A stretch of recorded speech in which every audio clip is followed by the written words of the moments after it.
developing their close relations. Another side, Trump leaving the total subject to Narendra Modi. Lot of happenings are taking place in South Asian countries. Then what is the understandings and what are the major focal points of the world? Now interesting discussions are going on, and we will also discuss about the ongoing subject. I welcome all the distinguished guests to Mana TV. First and foremost, I welcome Mahendra Singh Gulati ji, the former Chief Operating Officer, Sustainable Energy for All, as well as former advisor to World Bank. Rajesh Gogna ji, Senior Supreme Court Advocate, as well as Secretary General for the Human Rights Defense International, and is very well-known person to me since last 2 decades. We worked in several human interested activities. Rajesh Gogna ji, welcome to Mana TV. As well as Utsav Chakrabarti ji, Executive Director, Hindu Action, and activist working for the development of the Hindu ideology in South Asian countries. Utsav, welcome to Mana TV. Yes. Priya Shah, Executive Director, South Asian Minorities Collective. And Namaste. Priya Shah, welcome to Mana TV. Yes. Mahendra Singh Gulati Saab, first I am starting with you. After Modi-Trump meeting, lot of political developments are taking place in South Asian countries. For example, recently even ISI chief also visited Bangladesh, and they are giving some political statements that there will be some good relations and rest settlements between the two countries. What is the present situation in South Asian countries, particularly Bangladesh and Pakistan and India?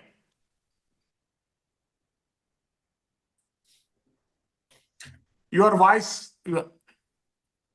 Okay. Yeah, I had put myself on mute so that there's no echo for you.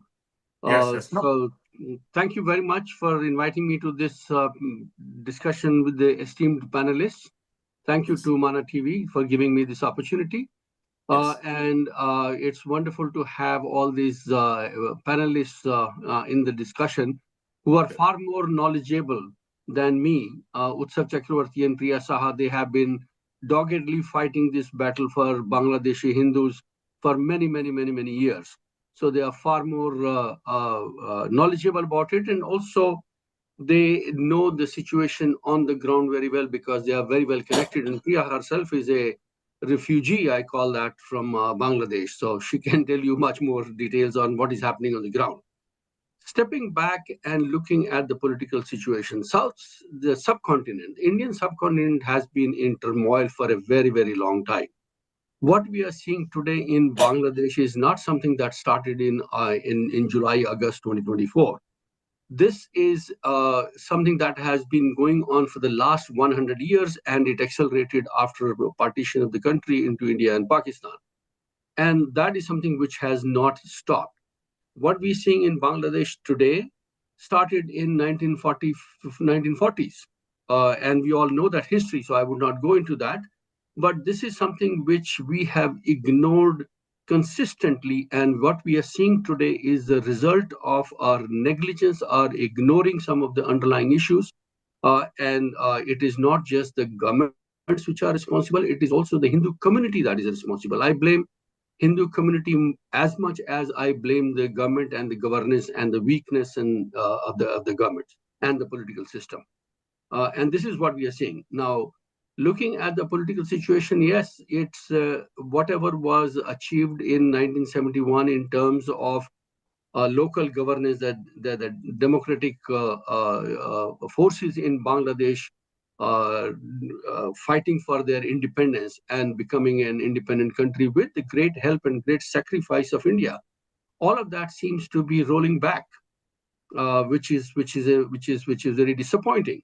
So therefore, what we see now is what had started in July, August with the deposition of with the deposing Sheikh Hasina.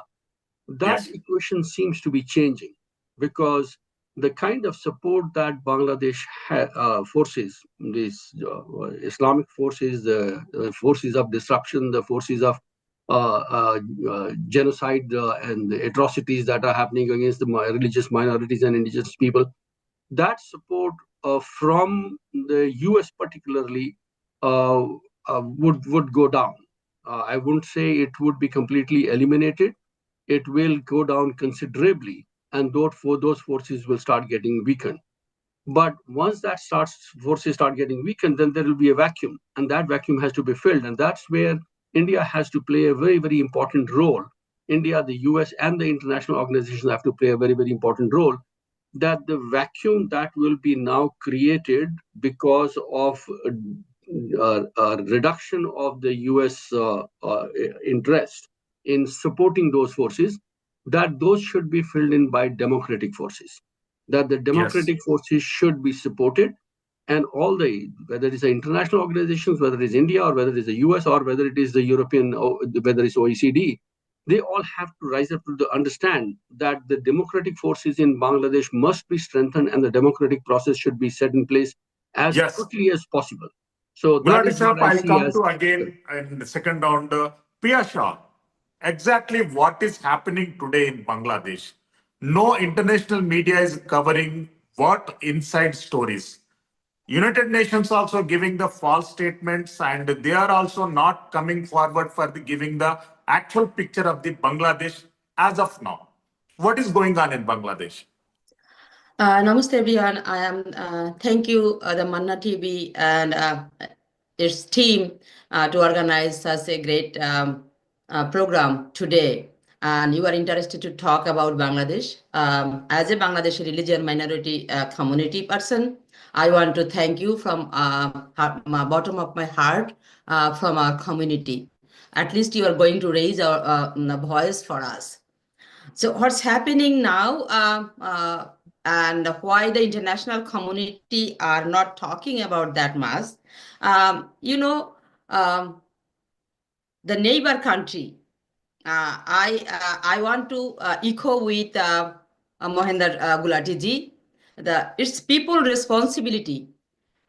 When the Indian people they are talking for across the world, they are upholding the human right for Palestinian and African, South Africa, and they're talking across the world. And what's happening in neighbor country, they never raise the issue. And right this moment, the present, when the regime changed and the elected government fall, and what happened first, it was a conspiracy between this fundamentalist group and supported by the army.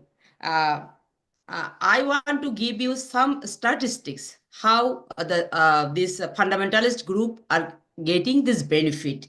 The IGP of police, the jail, Inspector General of Police, Brigadier General Syed Mohammad Mutahar Hussain, he disclosed on 4th December that the 175 most wanted terrorists they released. And many of the terrorists, they were associated with the ISIS and Al Qaeda. Most of them are released, and those were in jail. Not only that, those were in abroad. They are going back to Bangladesh. They are making the situation worse. And on the other hand, the many jail, the fully, best of my knowledge, it is four jail, fully the people, all these terrorists and the convicted person, they're released. There are not a single one on that jail on 5th August. And after that, those people were, convicted in different terrorist work, and the 10-track arms case when they are supplying the arms and weapon to the northeast part of the India. All these convicted criminals are released. So you understand. And Pakistan are celebrating when the Dhanmondi 32, the residence of our father of nation, Bangabandhu, his house was totally vandalized. Then the Pakistani person, Pakistani prime minister, and all other people, they are celebrating. So at the same time, you saw the many, goods and people used to tell its weapon and other arms and weapon are coming from Pakistan, and it's releasing through our Chittagong port. And nowadays has come the Pakistan and Bangladesh is extremists. They are working together to make this country more destabilized, because though the 1971 the independent force now is under serious threat, under 54 years they are under Yes. threat, and Yes, many Priya, freedom I'll come fighters again. Priya, are I'll come again. murdered. Sorry. Yes. Rajesh Gogna ji, lot of human rights violation is taking place in Bangladesh. As per the UN, 1,400 people died. But as per the Bangladesh official statement says that 3,800 brutally killed since last 6 months. And unofficially, it's more than 10,000. Lot of properties vandalized and temples damaged. Lot of properties were captured and occupation. Then a lot of human rights violation are there. How you respond in the Bangladesh subject? Yes, first of all, because when you say the number of the deaths which have taken place, so the number of Hindus who were killed in this during the this crisis which had taken place. So I'm very sorry to say that No, there is unfortunately, UN carried only from July 15th to August 5th. After August 5th, there is no data with United Nations. That's unfortunate.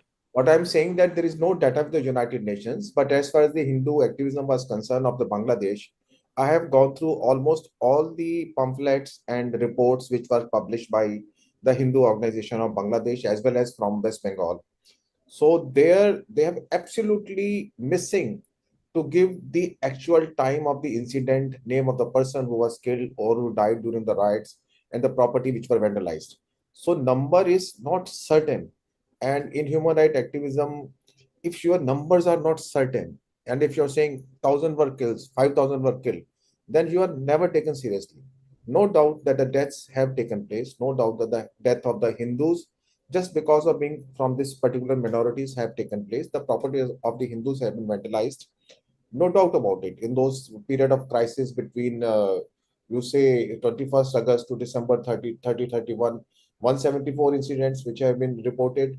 And between 4th August to 20th August, 2010 incidents of communal violence have taken place, including Hindus, Christians, Buddhists, and all other minority communities. Yes, all minority sectors. Yes. But sir, what I find this time, because we were keenly observing everything which was happening in Bangladesh with our activists there in most of the in Dhaka and other places. This time when this crisis was going on, the Hindu community was not in silence. They were not just suffering. They were not just tolerating the violence which was being exerted against them. Hindu community was very well organized. You must have seen that our Krishna Das Prabhuji, when he organized a demonstration. So people say 1 lakh, but my information is more than 50,000 Hindus got together in that demonstration. So it was happening in Dhaka after so many decades, that a large number of Hindus were getting together to challenge the atrocities, to challenge the right wingers of the Bangladesh Muslim fundamentalists. And this challenge was there everywhere. So wherever the violence was coming, it was being resisted by the Hindu activists. And what I want to tell you, when this Mr. Krishna Das Prabhu was arrested, so even in the court premises, there were 5,000 Hindus to protest. Even on More than ISKCON also, that. they filed the case and they I said put the 5,000. petition to ban the ISKCON It organization in was more Bangladesh. than 100,000. Yes. I say, I'm sorry. but ma'am, that number 5,000 was there, and the public prosecutor, as what is the claim of the Bangladeshi government, is that the Hindu activists who gathered there in support of our Swamiji Krishna Das Prabhuji, uh, Bangladesh government says that when the public prosecutor was beaten by them, and ultimately he died. So that kind of an aggression was seen amongst the Hindu community this time when this crisis was going on. Then when I was speaking to all our brothers and sisters in Bangladesh to assess that in what situation we are there. Are we there to resist? I was told, I was so surprised to know that in Dhaka University, there is a Hindu hostel. Yes. And in that Hindu hostel, there are 3,000 Hindu students living at a place, 3,000 Hindu students studying together in a hostel in Dhaka University. So that was something which surprised me because it never happened anywhere else except India, where such a large number of students were together in a hostel, and that hostel became the epic center of the Hindu resistance in Bangladesh. So this crisis was there, no doubt about it that this crisis was there. There was a violence, there was death, there was vandalization, everything. But I see it as a hope because when we can get together in the number of 50,000, which my sister says 1 lakh, when in the court we were 5,000, 10,000, or 15,000. When the number exists 5,000, then it is 50,000, 10,000, 20,000. You don't know about it. And when you mean that violation is a violation? Rajesh Koknaji, I'll come to again. Utso, recently Bangladesh NRI diaspora protested in front of the Blair House, in front of the Bangladesh Prime Minister's house at Bangladesh Deshi House. What was the major slogan side? What was the major agenda of that demonstration? So when you talk about the Blair House, there was a big Bangladeshi community presence during the meeting of Prime Minister of India, Narendra Modi, and President Donald Trump. And more than 200 of them came from different parts of the country. In America, 200 people on a snowy day is not an easy number. Yes. And there are two main messages that they were carrying. And those messages are pretty much derived from the conversation that that is happening here. So the Hindu community was there in a very large number, and there were Muslim community members as well who are supporters of former Prime Minister Sheikh Hasina. And I should actually say current Prime Minister Sheikh Hasina because she never resigned. So she's still de facto the Prime Minister of Bangladesh in exile. So they basically wanted to communicate to both Prime Minister Modi and President Trump that India and America have a key role to play in establishing democracy back in Bangladesh, number one. And number two, that Bangladesh cannot be left to its devices as of now because the radicalization of the country that has happened over the past few decades has reached a point where if the current regime stays and continues to do what it is doing, as has been described before by Priyaji and Mohinderji and Rajeshji, then it will become a hotbed of terrorism for the entire world. More importantly, it will become a hotbed of terrorism for India. Many of your audiences who are in India would remember that before 2006, 2007, Bangladesh used to be one of the main center points of terrorism in northeastern India as well as in other parts of India. If you remember back in the 90s and early 2000s, there used to be bomb blasts across the country with direct involvement of Bangladeshi jihadis. There used to be entire terrorist organizations operating from Dhaka, which would be conducting terrorist attacks in Assam, in Manipur, in other parts of the Northeast. That kind of scenario is going to be revived if the current regime continues to stay in power. And the reason that these people were standing outside the White House trying to give that message to both Prime Minister Modi and Donald Trump is because what unfolded last year in 2024 in Bangladesh had a lot of American footprint in it. As you can see, it's coming out in the media every day, and with the Trump administration going into the details of what the State Department and the organizations that were supported by USAID were doing, we see that more than $29 million, and that's just something that has come out day before yesterday, were spent in Bangladesh to support organizations that today we can clearly accuse of spreading hate and terrorism around the world. And these were funded by our tax dollars, those of us who are in America. So this is something that needed to be told, and that's why the Bangladeshi community was out in numbers trying to convey this both to Prime Minister Modi of India as well as to President Trump. And I think there was good development on that front. Yes. Mahendra Singh Gulati sir, recently Donald Trump leaving the subject of Bangladesh to Narendra Modi. Can you define, can you interpret in a political manner, what was his intention? I think it was very clear from that conversation and very clear message from Donald Trump, President Trump, that India has a very important stake in bringing peace and democracy to the subcontinent. There was also another subliminal message that the US and India will work closely together, not as brother enemies, which is a term used in the diplomatic channels, parlance, that there is this adversarial relation. There's a friendly relationship, but there's also the undercurrents of adversarial relationship, which was there during the Biden administration. And that, therefore, is a very clear subliminal message that there'll be much more close cooperation, collaboration between India and the US on that particular issue, and that India will and should take lead.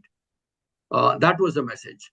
Now, it is really up to India to take that opportunity, because as Utsav has very eloquently explained, the implications of not bringing stability and democracy to Bangladesh, it has very serious implications for Indian security and the terrorism in the world. So therefore, India now has to step up to the plate and take initiative, which unfortunately I have to say has been not to the level it should have been. So far, India has not been very assertive in. Maybe they were taken by surprise, or maybe they are still trying to figure out as to what to do, or maybe they are just hoping that the things will settle down, but they won't. So therefore, India has to take much more assertive, much more aggressive action in making sure that the situation in Bangladesh improves. What can India do? It can do a lot in bringing this particular government, the illegitimate government, to listen to the international community in India. There is so much of interdependence of Bangladesh on India. We import almost about $11 billion worth of goods from them. We are exporting rice to them. We are exporting power, electricity to them. We are exporting a whole lot of other commodities to them. And Bangladesh financial situation is terrible. Bangladesh banks are in severe distress.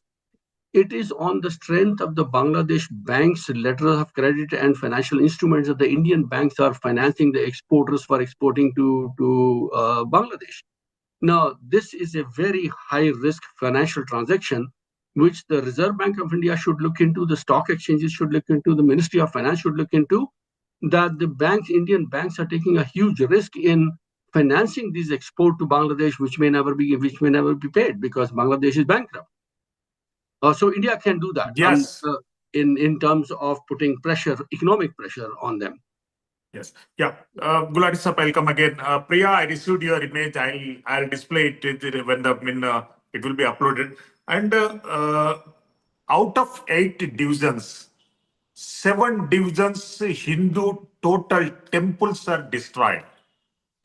Particularly Dakeshwari Mata Temple and Kali Mata Temple in Chitan, Manasa Mata Temple in Hajeri Line, Chitan, and a Loknath Temple in a Firangi Bazar, Chitan.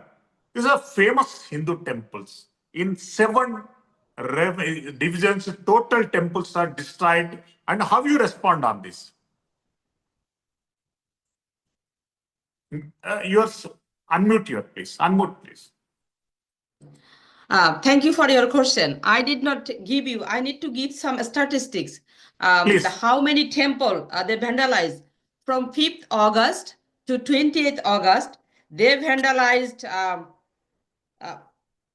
so temple vandalized in all the country. In Khulna division, sorry, let me give, it was 69, and you asked after, 20th August to 31st December, what they did.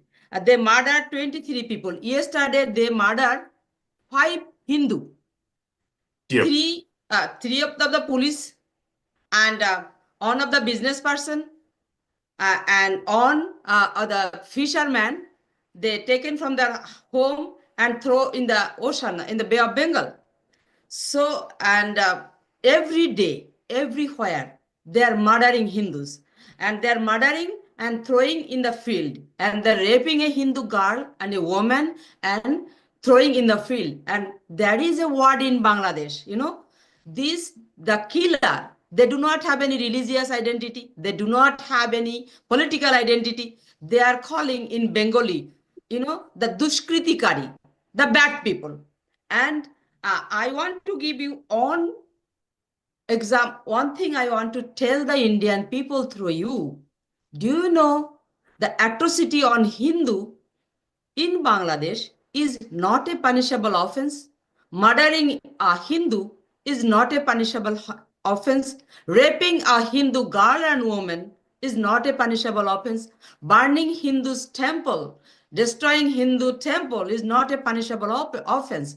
And vandalizing and attacking, looting Hindus' business place and burning village after village, it's not a punishable offense.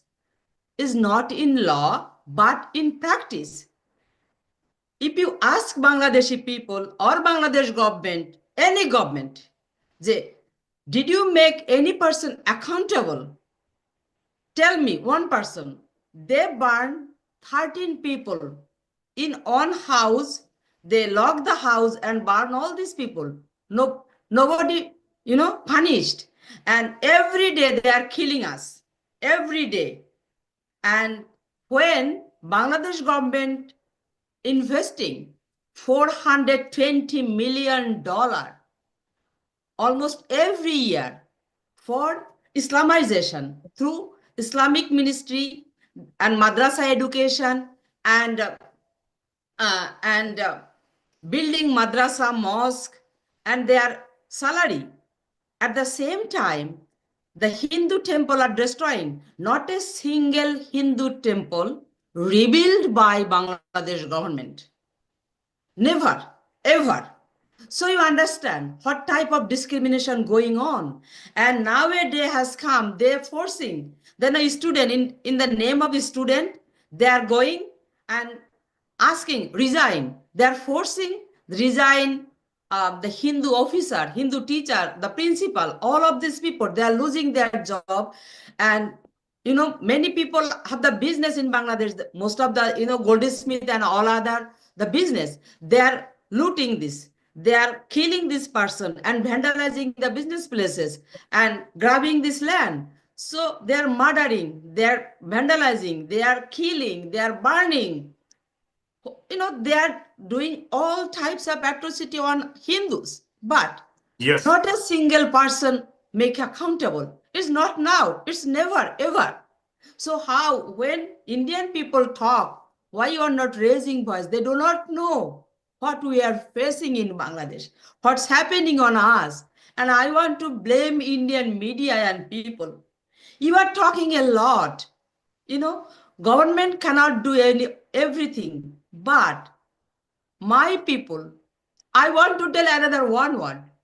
India became independent, not through fighting.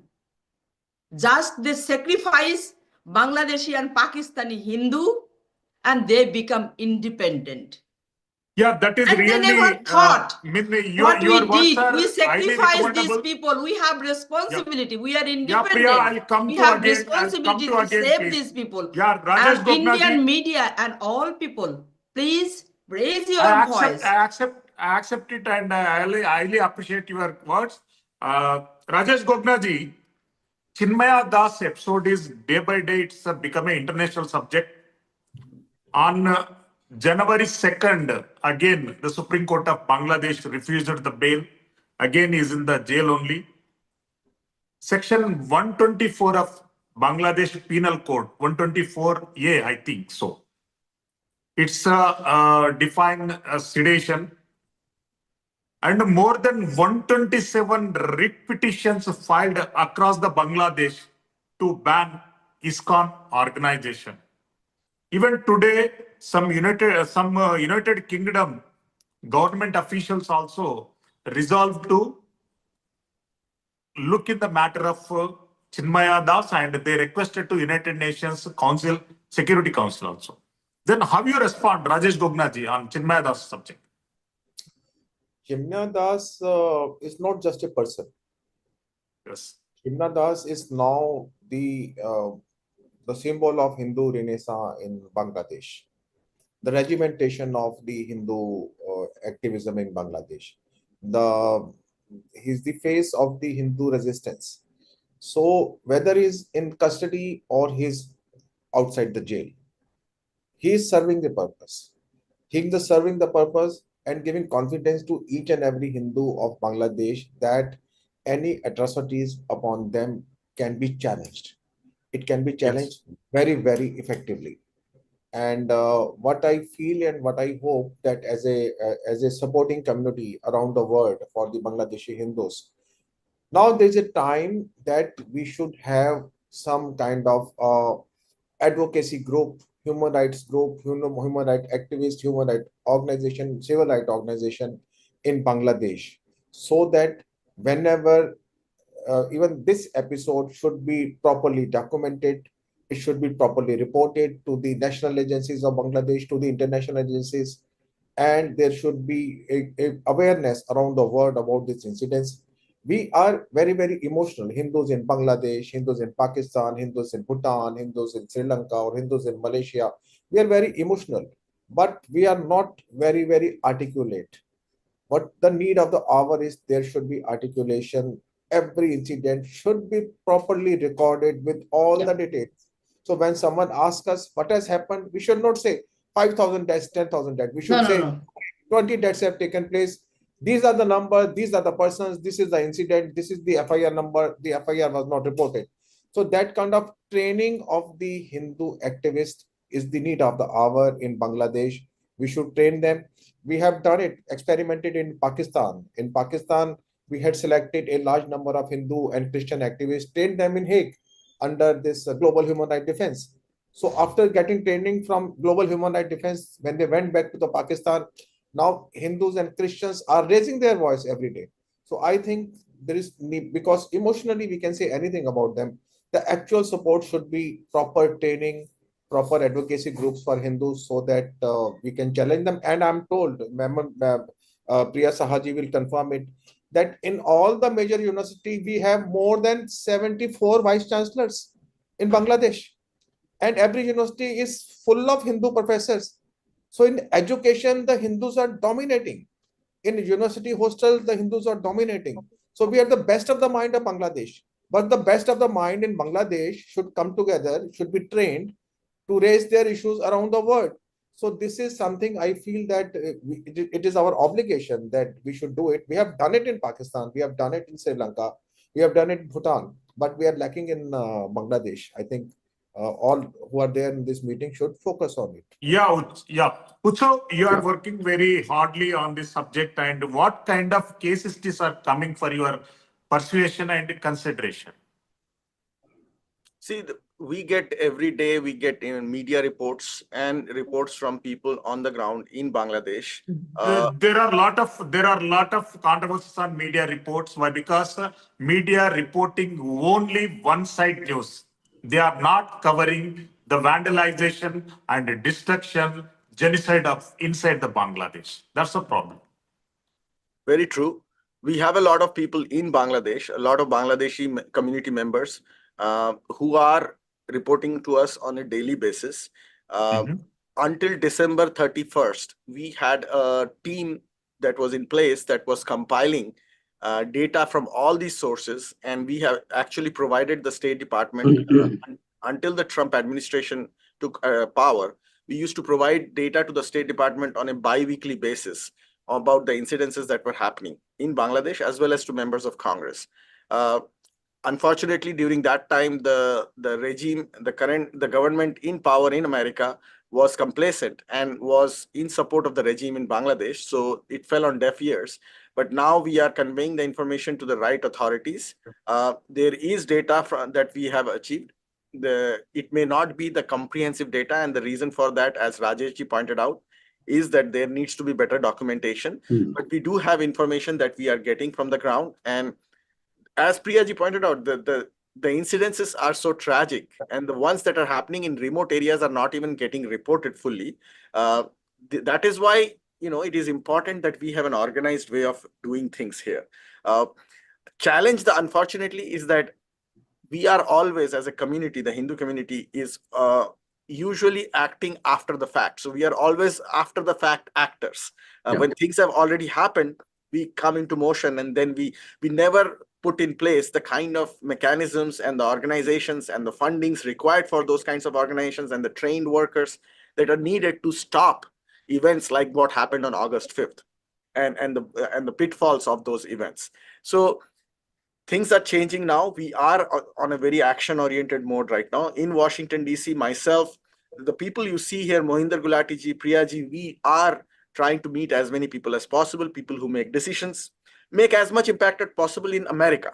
And I'm sure Rajesh ji and people in India are also looking at it in a very sincere and a very honest manner. It is important to understand the ground realities very honestly, because any intervention or non-intervention in that situation has to be based on facts. As you can see, if you look at other places of conflict in the world, if you act upon imaginary or perceived realities, you will never succeed. The Western intervention in Ukraine eventually fell apart because of that reason. Yes. So it is very important on our part, those of us Hindus who are in America, Hindus in India, as well as governments involved in this situation, to understand the ground realities fully, to understand and learn from history and act upon it. And one of the lessons I would really look carefully as an action item is the fact that the Hindu population in Bangladesh has become 1/3 of what it was in 1971 after the genocide of 2.8 million Hindus. That is an unsustainable scenario no matter who is in power. And we cannot let the remaining 15 million people in Bangladesh, 15 million Hindus in Bangladesh, go into a fate where they cease to exist. So there has to be international analysis of this, very, very non-emotional analysis of this situation. And there are remedies to it. There are other examples in the world where people have been given autonomy, self-rule. Things like that can be considered. And I think that is something that I would urge all authorities, both multilateral and nations, to take into serious consideration, whether it is India, it is America, and Bangladesh should also seriously look at it, no matter who is in power. And I do believe that the current regime is illegitimate and will not probably be able to too long. Gulati ji, political manipulations are going on. East Pakistan, West Pakistan, dialogues are live. Directly or indirectly, Bangladesh now facing a lot of poverty or whatever it may be. Pakistan is the responsible country for destruction of Bangladesh. Then how they are talking togetherly, how they are resting their ideology live? Before I come to that question, do you mind if I reinforce and rejoin the issue that Rajesh ji has raised and Hindu and Utsav ji has also? You can. You are welcome. Yeah. Please. Yeah. I completely agree that the credibility of the data, the information that we present, if it is not accurate information, if it is not factual, not only that you will not be able to get the help from international community and others, responsible organizations, and even politically, it will be counterproductive. It will actually hurt us in the longer run. So therefore, it is very important that we get accurate information from the field, and that people are trained as to how to collect that, gather that information, and present that information. And we faced that situation. We were preparing a report, and Priya Sahaji and Utsavji and many others, many other organizations here, Hindu American Foundation and many other organizations have signed that report. We prepared a report. We were struggling with the data, but we then made sure that whatever data we were putting in that report was actually factual, and we could substantiate that. We could triangulate that information and we could substantiate that. So we prepared this report, which we sent to the United Nations Department of Peacekeeping Operations, because they hire Bangladesh armed forces for peacekeeping in the rest of the world. And our argument to them was that if these Bangladesh armed forces are complicit or colluding in the atrocities against the minorities in their own country, how can you depend on them for being peacekeepers elsewhere? And that's a very, the assignments that the Bangladesh armed forces get, those are very well-paying, alluring assignments that they have. So therefore, that should be a pressure from the UN Department of Peace Operation that they should do their due diligence before engaging these armed forces. We sent it to the World Bank, to the IMF, and to the Asian Development Bank that they have their gender policies, which they are not complying with when they are lending to Bangladesh. And therefore, we are saying comply with your own policies of gender justice and social justice. Put that as a condition in your lending to Bangladesh. And therefore, this report we have sent, you can look at our website, which is Global Hindu Temple Network, ghtn.in. So you can look at that website and you will get this report. We have also sent it to the importers of garments, because out of $53 billion of foreign exchange earnings of Bangladesh, $48 billion comes from export of ready-made garments. So we have sent it also to all the importers of ready-made garments, saying that you should also require that your vendors, that they are not colluding or complicit with the atrocities on the minorities, and that they are treating them fairly and well, and that they treat them in an equitable manner and in a just manner. So therefore, that is the kind of pressure that we are trying to put on them. And we are going to launch a campaign to the consumers to say you should start boycotting these brand names if these people do not take action in stopping or reducing the imports from Bangladesh. So therefore, all of these things will be useful, will be effective if the data is accurate and it is factual. Yes. So I completely endorse what Rajesh ji and Utsav ji have said. Absolutely true. Yeah, and that is what we think. So now, second issue, before I come to your question, is Hindus are getting organized. I mean, what we're seeing in Bangladesh, it is something which we had not seen before, because even in 2021, when there were attacks on the during Durga Puja, we were demonstrating outside White House, and the ISKCON also was there with us. That kind of organization and activism and assertion by the Hindu community in Bangladesh had been lacking, and we see that there's much better organized. But they are organized in the large cities. They are not organized in small towns and the rural areas where more atrocities are happening. And therefore, yes, there is a ray of hope that Rajesh ji is saying. So therefore, what we are doing is, I retired from the United Nations. Now we are creating a network of Hindu temples, global network, so that all over the world, the Hindu temples become a part of the network where there is very quick information sharing, creating awareness, creating consciousness, so that then we can take at the community level, not only at the macro level, but even at the community level, that we can take very quick action if something like this happens. And it is not just each temple stands on its own, it is also the temples around in that area, the temple community in that area, that we set up the mechanism and the system that they can immediately come to each other's support. And Utsav ji has pointed out a very major weakness that we have as Hindus, that we are not organized as well at the community level to be able to stand up very quickly and support each other. So therefore, through your channel, I am appealing to everyone, please visit our Global Hindu Temple Network website. We are trying to create a ecosystem of temples and the volunteers and a network so that they can very quickly respond to a situation like this and come to each other's aid. And the kind of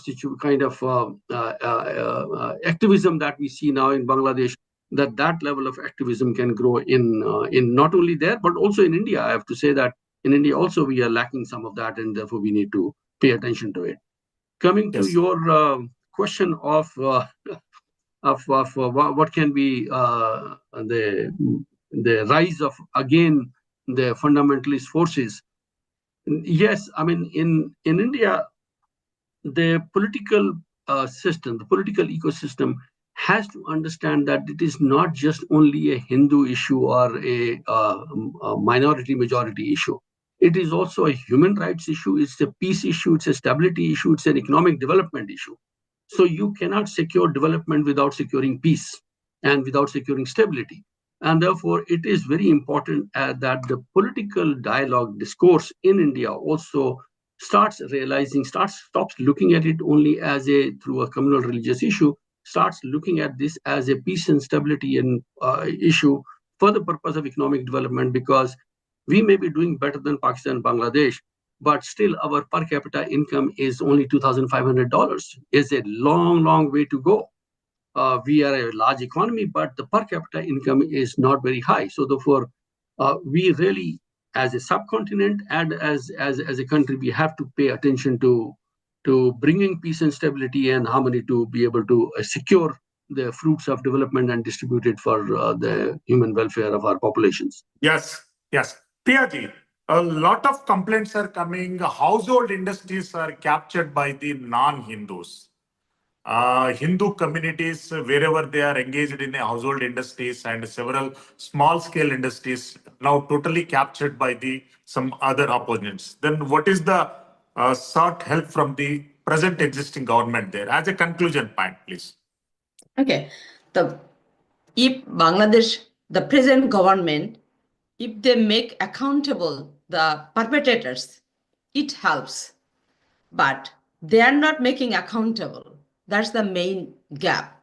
And you may know more than 80% police stations were attacked, and police, the law enforcing agency are not active in Bangladesh, and army cannot control the general rule of law. They do not have any knowledge. They do not have people connection. They do not have anything because they came from barrack. They don't know how to handle this type of situation. They cannot handle, and police station are not receiving any case, and they are not documenting anything. So there is no rule of law at all. So how, if they cannot afford the rule of law, need to reactivate the police station, the police and an army need to go back the barrack. And when the police will be able to take back their responsibility, they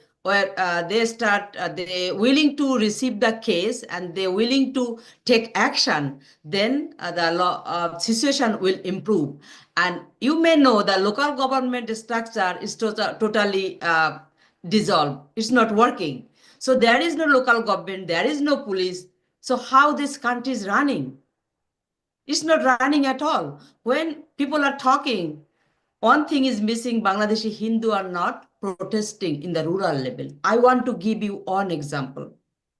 Day before yesterday, in Tangail district, just you can say it's not 35 or 40 kilometers from Dhaka city, where they attack a Hindu temple and Hindu people organize a protest.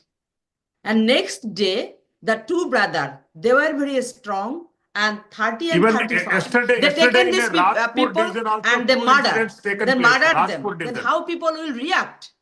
If anybody protest and they are murdered, then how we will protest? So my request, please work with government so that they can activate the police and the law enforcing agency. That will help. And Yes, Indian people need to talk continuously. If the think right this way is the majority people in India is Muslim, then how the Bangladeshi or Pakistan likes think opposite? Do they have any capacity to talk against any Muslim? No, they don't. But why Indian people are not strong enough to raise voice for not Hindu? I want to echo Mohinder Gulatiji for human right. Why not in United Nations? Why not in any other place, any organization, anywhere they are going? Why not that? Why they are not talking the human rights of Bangladeshi Hindus and indigenous community? In hill tracts, they are the hilly people. If I miss to talk about these three districts, the Chittagong, Rangamati, and Khagrachari, it is not the just word. They are facing more atrocity. There were 98% non-Muslim during the partition 1947. Now Yes. they come down less than 5%. So where is the human right? Where is all these great people? Why they are not talking about them? Why they are not talking about us? Thank you. Yes. Rajesh Gognaji, in Bangladesh, present burning issue, vandalization and occupying the Hindu properties. Yeah. Raised properties is a fashion now. even government also encouraging what legal action, what international scope we can enforce there as a conclusion point. Kindly, please. As Mr. Gulati and even Utsav and even Priya has said, that the first requirement is the proper documentation. And if the proper documentation is there, and it will No, take where place. government is not cooperating, where government system is not cooperating, how we can go for the proper documentation? I'm just coming to it. When the proper documentation is there, then we lodge a complaint with the police authorities or the local authorities. So if the complaints are lodged, then we have a record. If the complaints are not lodged, even then we have the record.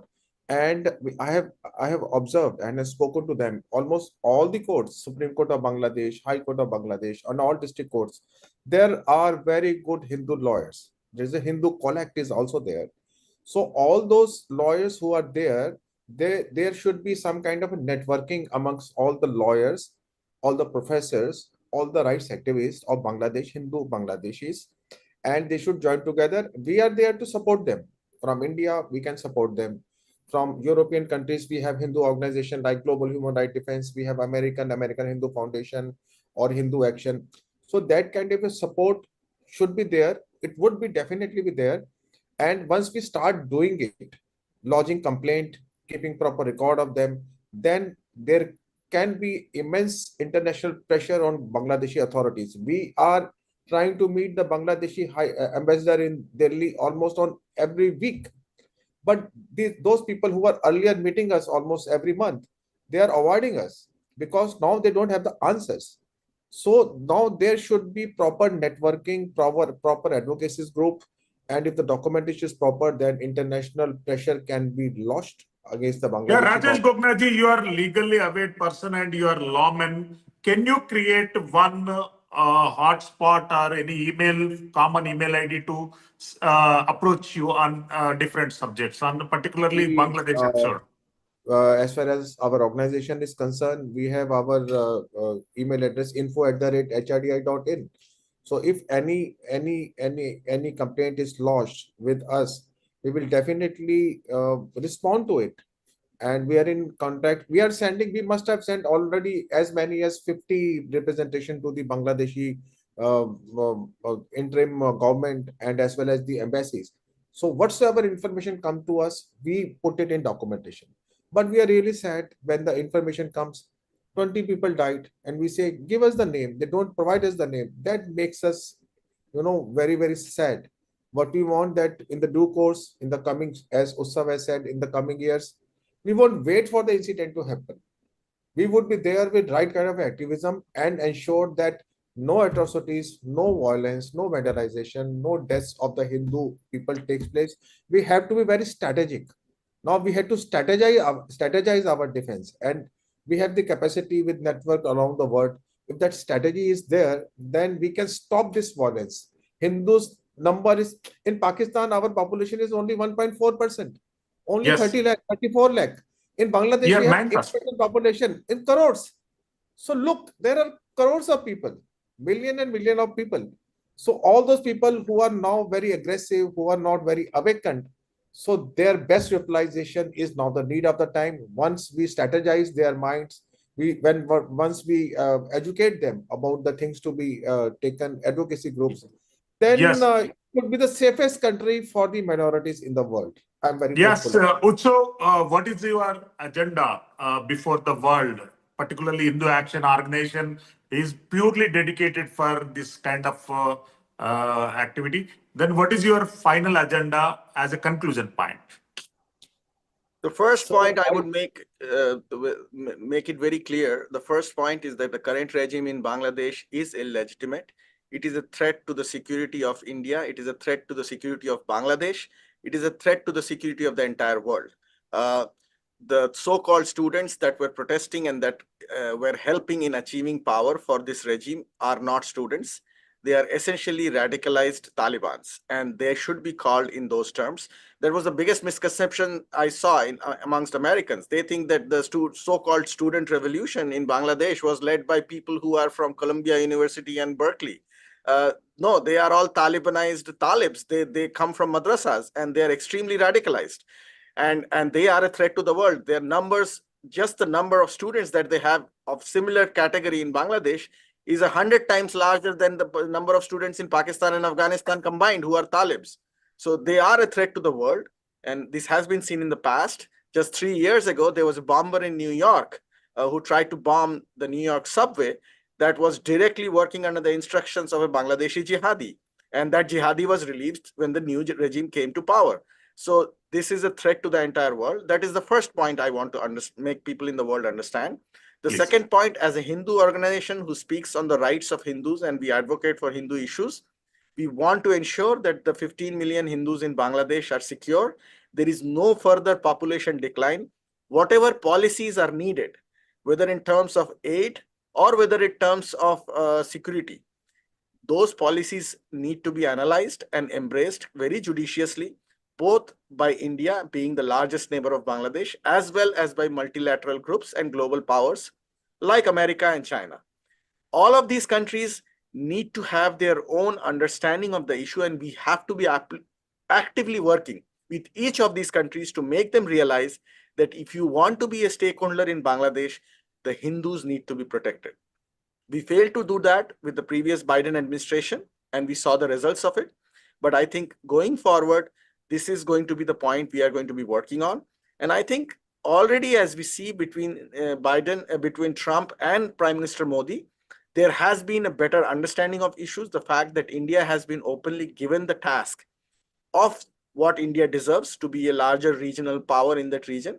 I think it's up to India now to take care of the rest of it, but we will continue to speak for the people of Bangladesh. Yes. Gulati sir, what will be the international community intervention on the Bangladesh episode? As a conclusion point, please.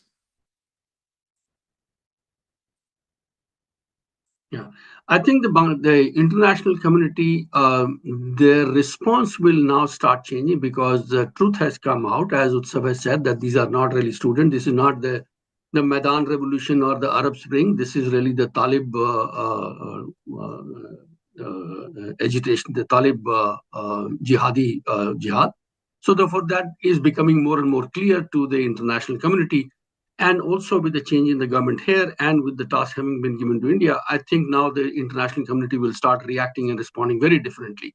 What we should do as Hindu organizations, as a collective of Hindu organizations, because 14 or 15 Hindu organizations had come together for on this issue of Bangladesh, that collectively we are going to start putting more and more pressure on the United Nations, on the international financial institutions, and also on the private sector, that we have started that work, that we should start putting more and more pressure. We have to sustain it. Only when we sustain it collectively in a coordinated manner, that is when the impact will come, and that is when the response will come. So therefore, collective, coordinated, sustained pressure on the international organizations, and what Gognaji is saying, that these human rights organizations, and I know there are some also in Europe who are working with the UN human rights organizations, that those organizations work with them. And from here in the US, we put that pressure on the international organizations. And in Bangladesh, we support the Hindu organizations, whether it is for reconstruction of their homes and temples and the plundering of their businesses, that we can provide them some financial support for rebuilding their lives, and provide them the voice, that amplification of their voice, as you are doing, and as media should do, and more and more. Yes, thank you, Gulati ji. Thank you, Rajesh Gognaji, Utsavji, and Priyaji. As soon as possible, Dakeshwari Mata at Dhaka is going to open her eyes. Lot of miracles we are going to see in the Bangladesh. Really, whatever the genocide is happened, it's a very black spot on the history of world. It will be not repeated again in anywhere on the earth. Thanks for giving your valuable suggestions and feedback. Thanks for joining with Mana TV. I'm Silveri Srisailam, signing for Mana TV. Okay.